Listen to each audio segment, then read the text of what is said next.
Hello সবাইকে, সবাই কেমন আছো? আশা রাখছি ভালো আছো।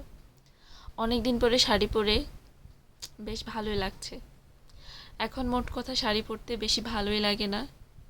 যেমন ধরো বিয়ের আগে ইচ্ছে হতো যে প্রতিটা দিন শাড়ি পরে বসে থাকি।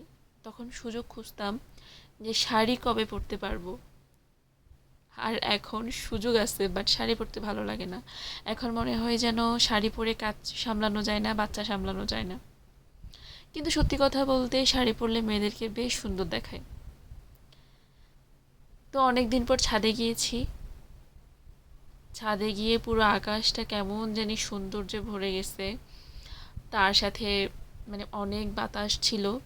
আর এদিকে তো গুঞ্জন মানে ছাদ পেয়ে পুরা দৌড়াদৌড়ি শুরু করে দিছে। প্রায় 1 মাস তো হবে যে ছাদে উঠেছি। এর মাঝে আর যাওয়া হয়নি। এখন কেমন জানি অলসতা অলসতা লাগে।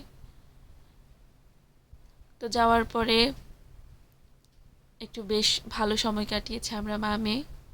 আর আমার একটা বাজে অভ্যাস কি জানো, আমি যখন ফুল দেখি ফুল আমাকে ছিঁড়ে আমার কানে গুঁজতেই হবে। আমার কাছে কেন জানি না এই বিষয়টা বেশ ভালো লাগে। তখন মনে হয় যেন আমাকে একটু সুন্দর দেখাবে। তো যাই হোক, ছাদে গিয়েছিলাম তোমার দূর্বা আনার জন্য, কারণ সোমবারে মহাদেবকে দেওয়ার জন্য। তো দেখলাম যে আবার তুলসী পাতা ফুলও আছে। পরে তুলসী পাতা ফুলও নিয়ে নিলাম। আর এখন ফুল আর তুলসী পাতা বারান্দায় থাকার কারণে ছাদে ওঠা হয় না।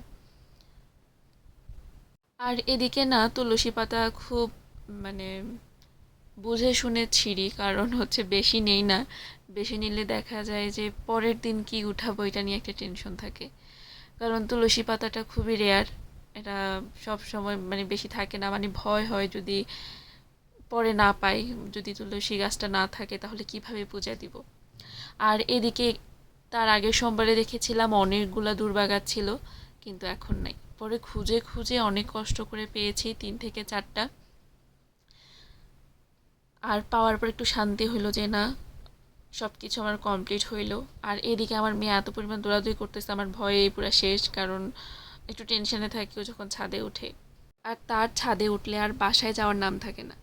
আর এদিকে তো গুঞ্জন সুন্দর করে হাঁটা শিখছে, দেখলাম যে সিঁড়ি দিয়ে সুন্দর করে হাঁটতে পারে। তাও আমার একা ভয় লাগে। কারণ আপনাদের যদি বাচ্চা থাকে তাহলে অবশ্যই সিঁড়ির কাছে যেতে দিবেন না, কারণ এটা খুবই রিস্ক। তো এরপরে এসে আমি ঠাকুর ঘরে গেলাম। আর এখন তো শ্রাবণ মাস। শ্রাবণ মাসে যদি মহাদেবের মাথায় দুধ না ঢালা হয় তাহলে একটু অসম্পূর্ণ থেকে যায় না। মনে হয় যেন এই মহাদেবের মাথায় দুধটা ঢাললে সব দিক থেকে কেমন জানি তৃপ্তি লাগে। তো ভিডিওটা কিন্তু এ পর্যন্তই। সবাই ভালো থাকবা। দেখা হবে পরের ভিডিওতে। Bye bye.